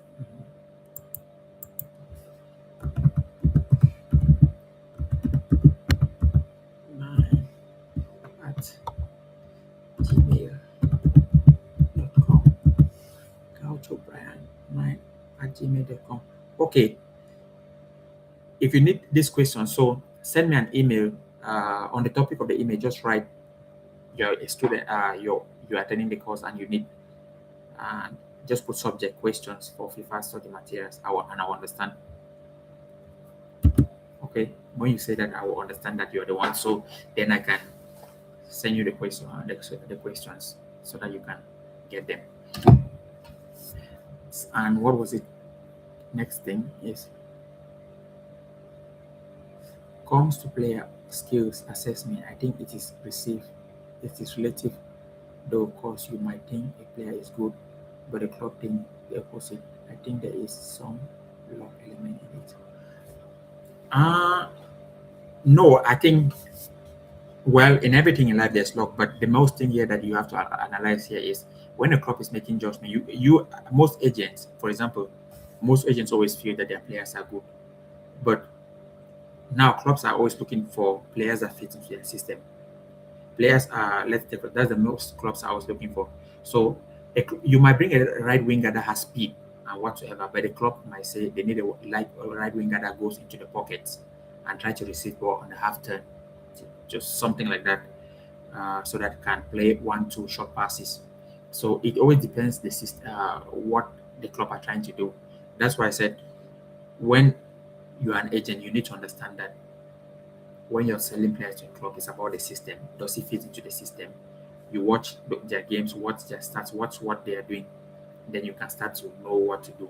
You find then now you go to when you're going to the market, you're finding looking players based on this. But if you just go and maybe you have a player and don't even know how a club plays, you just send that player to that club and that the sporting director to decide whether the player is good or not. So those are the things that happen. So, but if you want to really see progress, you need to be doing a little bit of details. So let's say, for example, if I have to sell a player to a club, I have to be working on that. I have to be doing research on that club naturally, because it's a club that you're going to. If your player goes there, they're going to spend million on your players, on your player. So you have to be seeing, watching their games, how they play, if they're playing from the back, if they're playing long ball, what the wingers are doing when they receive the ball. Are they playing for? Are they? Is the strategy playing long ball or progressing the ball with short passes or playing more direct? Because there are types of system. A team can want to play short passes to progressively carry the ball up. There's a little bit of tactics we're entering into. Or a team can want to say between 1 or 2 passes, we want to be already at the opposition goal. While another team can say no, we start from the back to build up to attract the opposition towards us. Then we play the ball to our wingers to attack their right and left back because they are already up. Then we can penetrate from there. While another team can have a lot of good players who play short passes, they say, okay, no matter how they play, no matter how they press us, we are not going to release the ball because we are good on the ball. So we are going to find our solution from that. So there are every method, every way that a team plays, but each team has their own different method that you just need to find out what the sporting director and the coach want. Then from there, now you go to the market and figure what your player is doing or what your player's attribute are. Does it fit into that system? That's when also sporting directors start to respect you, because the thing is, I've interviewed a lot of sporting directors. The same, like they are like agents. Also, they want good players. If you turn up with a good player and knowing their system, there's no magic to that. The door is going to open for you. You just need to know how to approach them. But if you don't do all this research, you're just going to wake up and just say, oh, this player is a good player. He's going to adapt into the system. You're going to try one of few people. No one is going to respond. The people who are going to respond are these people that maybe have so easy money that they're going to say, okay, the player can come and play for free. Or, well, the player can come and play for just this amount of money whatsoever. And you, the agent, you will receive nothing from that. So you need to know how the business or the industry is happening, or what happens in the industry for you to be able to succeed. So those are the clear things that if you have an idea of, and then you start to plan ahead. Like now, actually, someone who is even more smart, of course, now you're focusing on your exam. I mean, trying to read the exam, do the exam. While you're reading, you're also having ideas on if you where which country you are. Let me say, whatever country you are, you start to plan already to start to scout hidden gems. Because let's say, no matter where you are, if you have idea of good players who are in that location, you're scouting them, talking to their parents, giving them your vision. When they sign for your agency, you're trying to nurture them, giving them mentorship, building them, also learning also to build now also your network with clubs uh, out of your country whatsoever. You start from when you start putting your things practically gradually, right? It opens the door. Now you start to think also, you find one sporting director or one person and try to build a network with him. You don't need many people. Just find one person that you build. When now that person trusts you, you people start doing business. From there, it opens to other parts. Like how the football, the transfer business of football goes very fast. The moment you send one good player to a club, and then that player goes to sign professional contract, everybody realizes that that's the agent of that player. When you're talking to another club, there's a little bit of respect because they know that you own that particular player. That's just how the business goes. It's a relationship and a trust business. The moment someone trusts you that you can do a good job, it's easy. But to earn that trust, you need to do all these processes. I tell you, you have to work hard.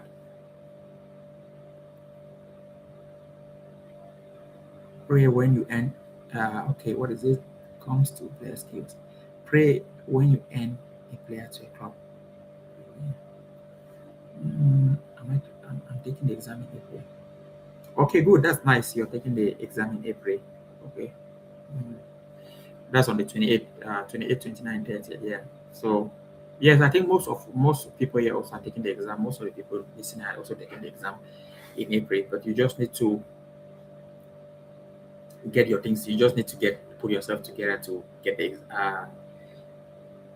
your exam, work hard and pass.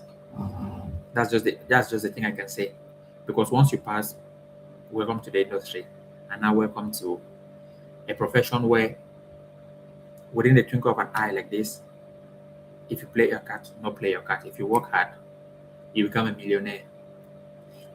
Not, I mean, in euros, you become a millionaire in euros. If you don't work hard, you stay at the bottom for 10, 15, 20 years, and just at one point in time, you just give up.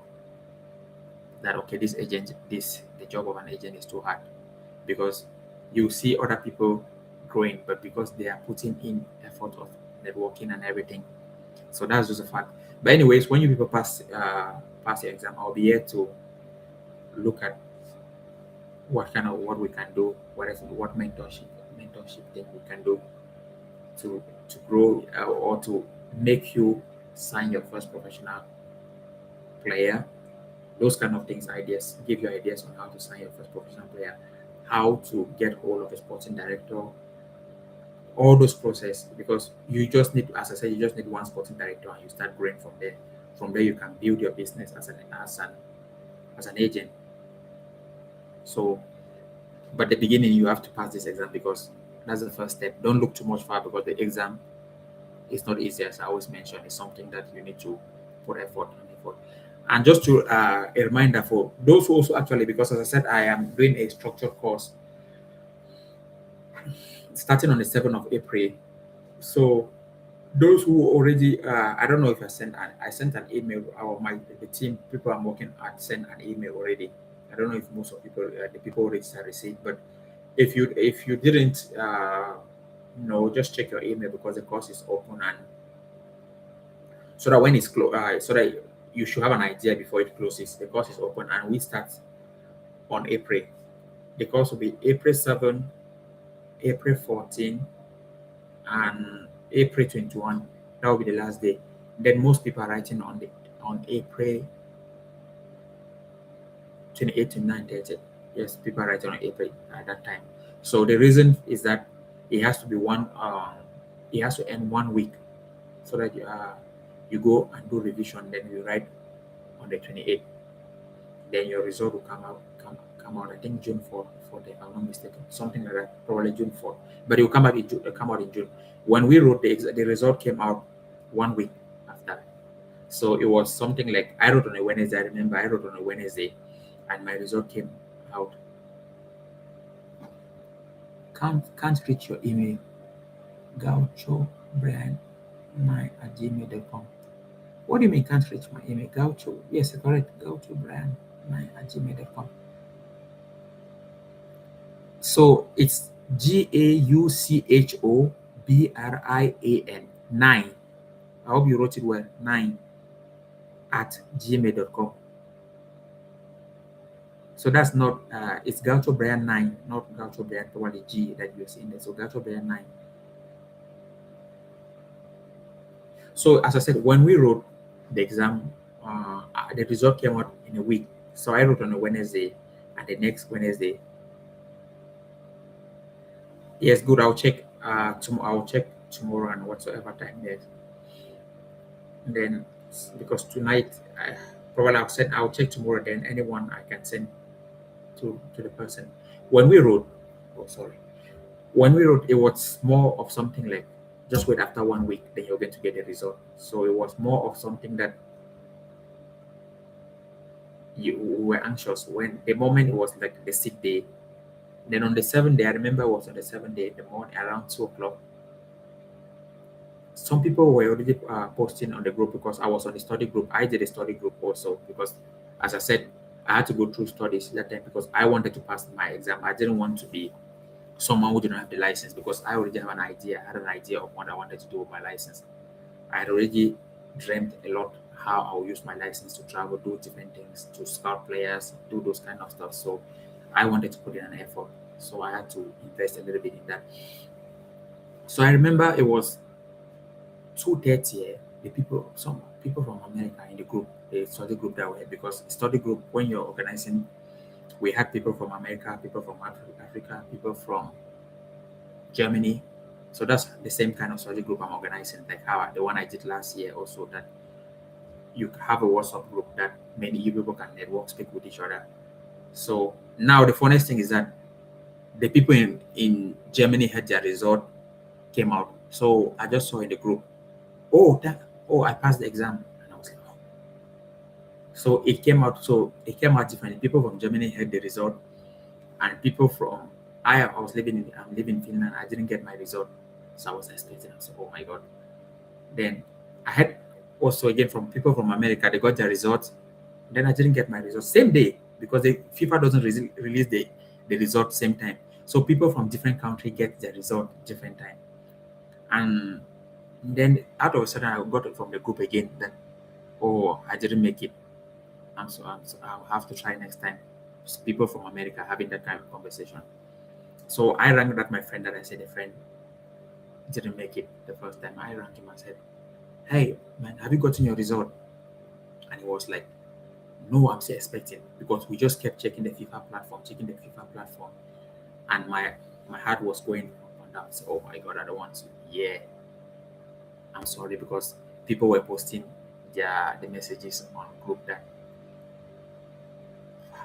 because when you don't pass, FIFA sends, when you open the message, the first thing you will see is something like unfortunate, something that kind of message, unfortunate. When you just say unfortunate, you say Jesus Christ, oh my god, you're feeling so sad, because unfortunately there's nothing that if you're used to this exam, there's nothing that's going to come out like unfortunately you passed the exam. It doesn't work like that. Once you say unfortunate, you already know what is coming. So it was that kind of thing that I was praying, that I don't want to I don't want to see unfortunate as a first statement, because I had seen how people have posted their screenshot their result, how people send them the result, and then the people who passed, was it like you, the first word you see is C, congratulations, you have, those kind of things. So we just sat there. I think 7:30. I refreshed my computer, my laptop, and I just had an email came in, and it was just saying FIFA, a big logo. Once I just saw passed, and I said, "Oh my god, yeah." But yeah, it was just to tell you for this story. It was a nice moment. Those kind of feeling that you feel so happy that something that you have worked hard for, now you begin to think differently. Now exam was away. Now thinking of the next thing was thinking like how to network, how to build my network. Then it became easy also for me that time, because I was just focusing on say, okay, now I have the license. I can now start doing my scouting. You start getting that breath of fresh air to say, now if I want to be rich, for example, it depends only on you. It doesn't because the exam didn't depend on me. The exam was something that I could write, but someone had to mark. I mean, someone had to give me the result. It depended on someone also. But now I was at a point there that if I want to be successful in this industry, it depends on me. It depends on my hard work that I put in. It doesn't depend on another person again. You understand what I mean? So that was the position I wanted to find myself in, to say, okay, I'm going to do this my way and gradually grow. So that was the story. I hope my story was not too long that I say every day. But some of times I just like to say this because I just want to motivate people to say to take the exam serious, because the feeling is when you pass the exam, you're going to be really, really excited. That's just a fact. It's something that is refreshing, and it's something that can only help you in future, or can change your not can, it will change your life when you do take things seriously.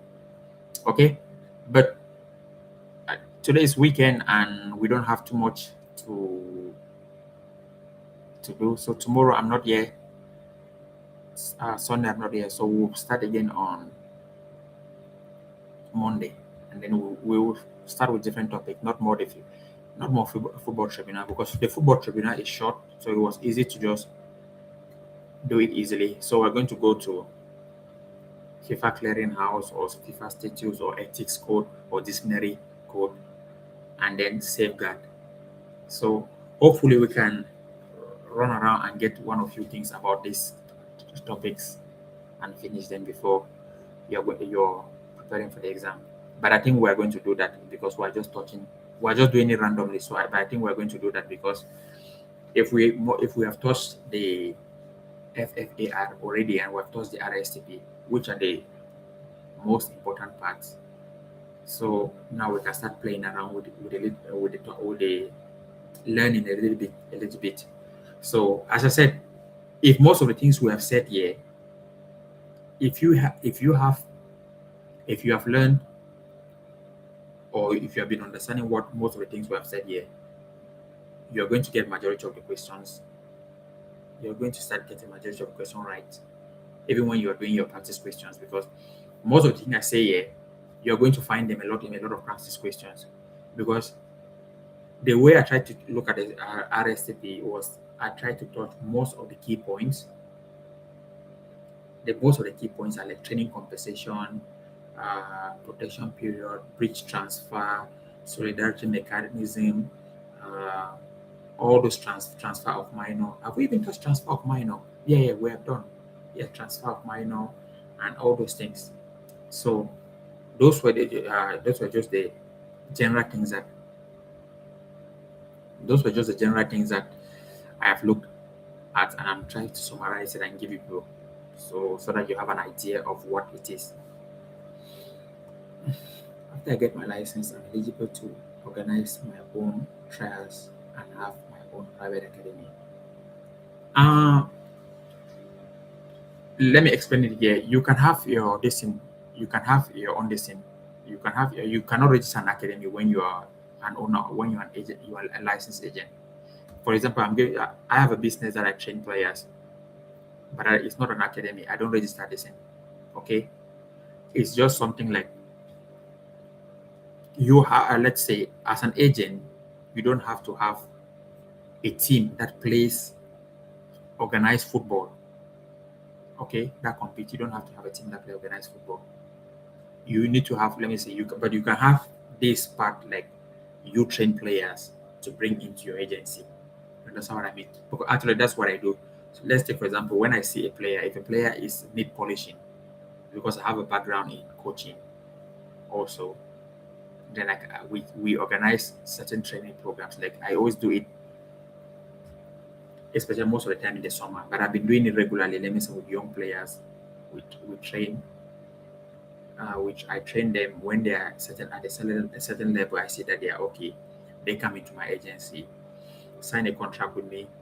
Then my next task is trying to look for a club for them. So like this summer, summer is because I live in Europe. So this summer, from May, I will be moving to a lot of cities, doing scouting for young players to put them in my agency. But I'll be looking for certain requirements. Those requirements will be like they have certain characteristics that I feel they can play professional. Then when I bring them, I try to polish them. Then carry them for trials to probably let me say Denmark, Norway, Sweden.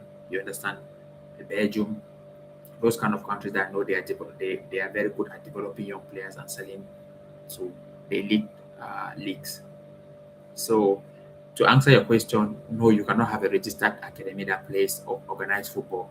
FIFA doesn't accept that, but you can have that method of training people. Let's say conflict of interest. Is it heavily scrutinized by FIFA? You gotta be careful about how to move after the obtaining a license. Yeah, yes, those things, those are what they call like interest. Yes, you have to be very careful with all those things because that's one thing that FIFA don't want. That's why also FIFA says when you're a licensed agent, you cannot work with a club.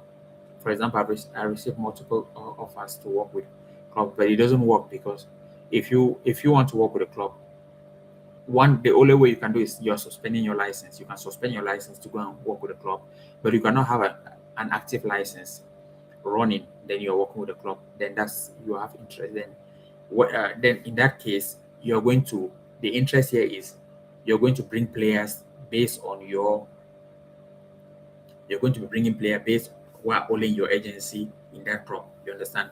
So thereby you're going to be doing it like based on an interest.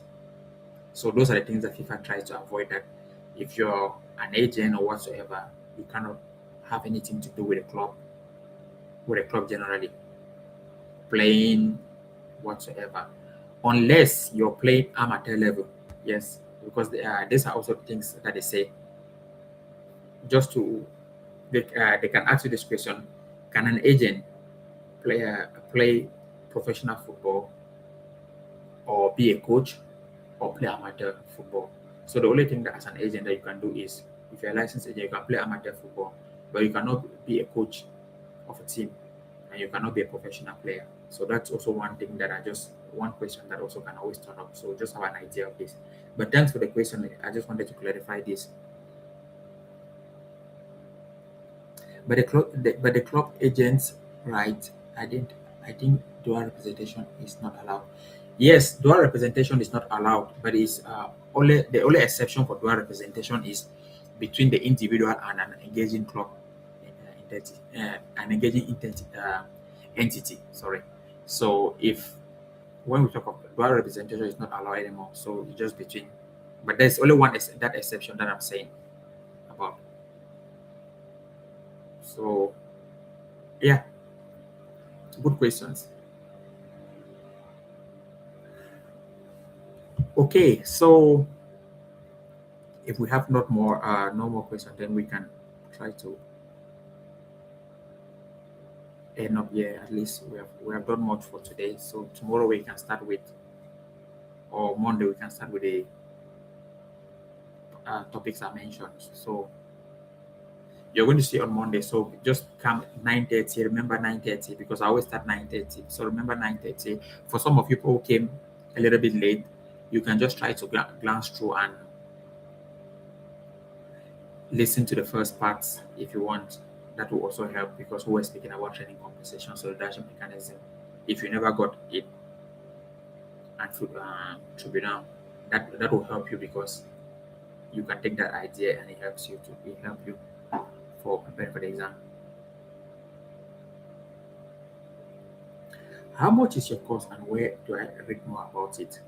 I opened the waiting list for the course actually. The course is €150 now for 3 classes. And where do you read more about it? Okay, you need to always let me say on my YouTube this when I make a video actually most of the time I put the course link on it in a YouTube video. But so most of the time, but I'm going to be putting more of it also on my because the registration is open now. I'm going to be putting more of it on the courses that I do on my channel. So I mean the videos I do on my channel. So I'm always going to try to put the links there on it about. But to let you know, the course is €150 and the registration closes. We're targeting. Let's take for example about 50 people. 50 people. The reason I said 50 people because last time or last year, the problem I discovered is that you get so many people, then you cannot really serve the people. So if it's 50 people that you can say, then that I'll be able to get a pass rate of let's say 99%. That will be happy days for me. You understand? So if I do 50 people, I'm just giving an example. If 50 people, because I'm always looking at good pass rates when I'm studying a course. That the first or giving a course, the main thing I want is the people should be able to pass. That would be a nice thing for me, nice feeling, which shows that I'm doing a good job. That's why I try to spend my time first educating you here, you people, most people here, which I would like to join the course. The main thing I try to give people a lot of ideas, so that when we're also doing the course, now we are starting also with we're giving structure because my structure for the course will be just something that I want you to go and pass the exam. It's more of you going to pass the exam. So I'll be touching on not serious part. I'll be touching on parts that how to interpret that question. We take a question, we see how we can interpret it, we see why the questions. That we do both ways, and then it's more of a platform that I will be able to interact. So you're going to see the questions, and we're going to interact with each other in that kind of way, so that when we do 3 courses, I expect you should be able to know a lot about the materials. And then we're going to be also doing the course in an interactive manner that you can answer some question as quick as possible, and then I will give you tips how to answer those questions as quick as possible. Because my aim is that if I'm giving you a course, you should pass. Yes, so that when you pass, if you are your license, then you can become agent. That's the main thing. That you pass your license, and you can become your agent. Whether if you want to start scouting players, whatever place you might be, you can decide on that. But the main aim now is that you pass your course, because that's the most important thing. So just follow the to read more about the course. If you go to my YouTube channel, most of the time the course you are going to see. If you read the description, most of them are going to see. You're going to see the course. But next week, or let's say most of the videos I post, I always put links on the course. So just try to keep and follow that. You're going to see that. Okay.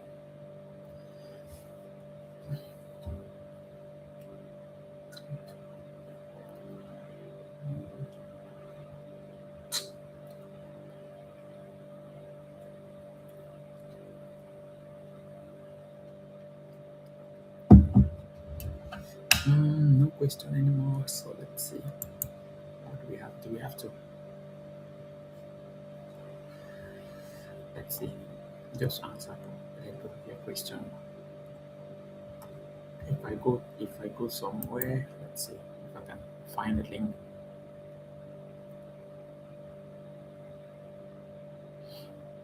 Just a moment. I wanted to find a link to that course.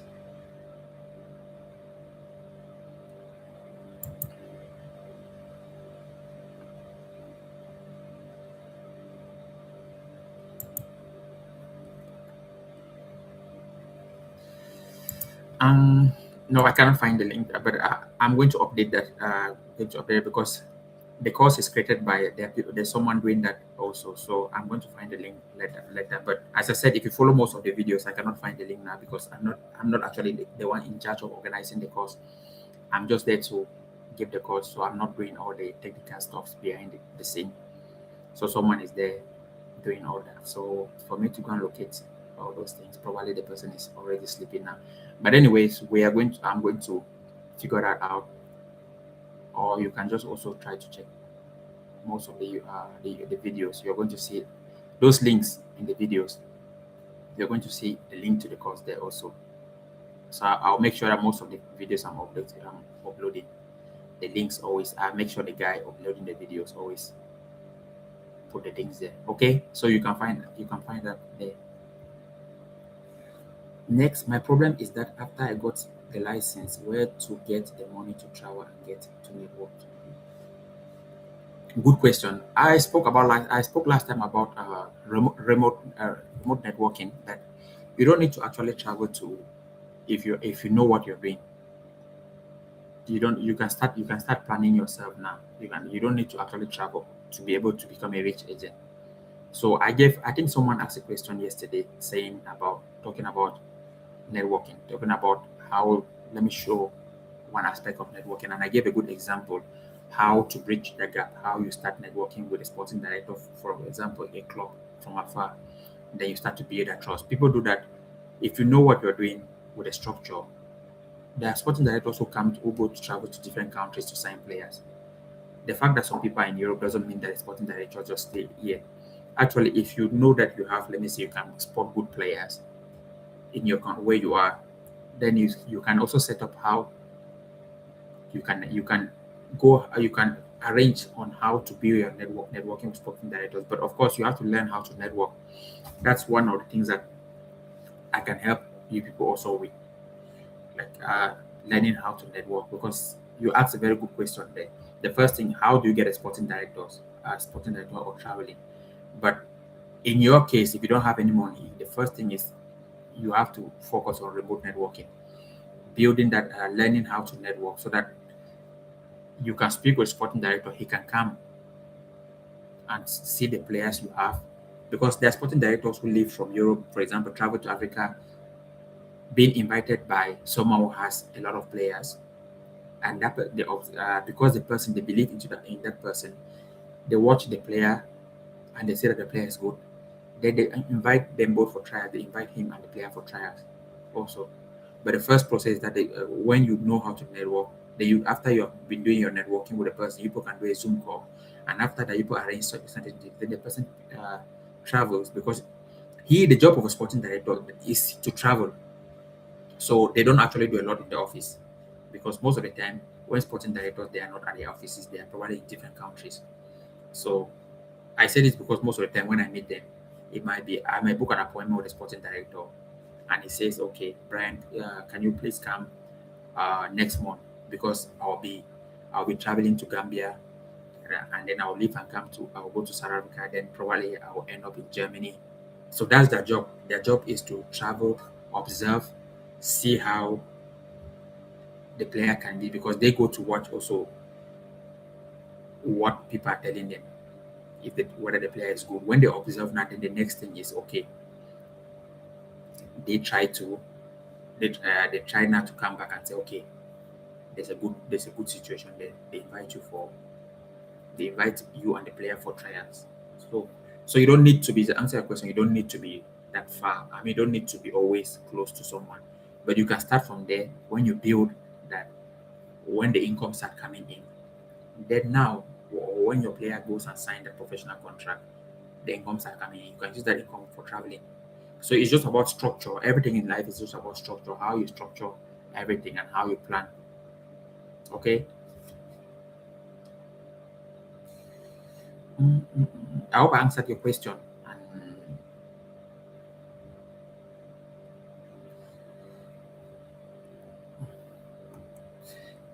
we don't. I think I've gone through everything. Yes. Okay. So, anyways, when you first passed the exam, uh, come for mentorship. I'm going to take you from this thing, from square, low level, whatever level. I don't know what level you are now, and give you a lot of tips that you can understand. So that's first the basics. Just pass the exam now and everything will be good to go. Okay, but guys, let's try to stop here at least. Please, let's not continue with the questions. Any questions or anything, we can do it on Monday. I know it's weekend, we can do it on Monday. So it's almost 15, it's about 15 minutes to 12 here. So I need to make and go and sleep, so that at least I can wake up tomorrow and continue some other activities. So it was nice talking to you people, and as always, I appreciate also sharing my knowledge with you people, with the experience I've got. The only thing I always say is, as long as I'm giving people that knowledge, also I appreciate it, because you people give me the idea to. Uh, Before I come here, I have to do researching on, also keep working, and also reading the FIFA study materials a lot. So it also helped me to be on my toes. So I also appreciate you for just being around. It helps me to be on my toe, and also help me because I keep my brain fresh, so that when I'm meeting sporting directors, I know what actually happens, so that I can speak to them. So you are helping me as well, because I don't want to pop up in someone's office and they ask me certain few things, and I'm lost because I've not looked at things a little bit. So it's also something that I appreciate seeing you people here. So see you guys on Monday, and we talk. Okay, bye for now. Cheers. Peace.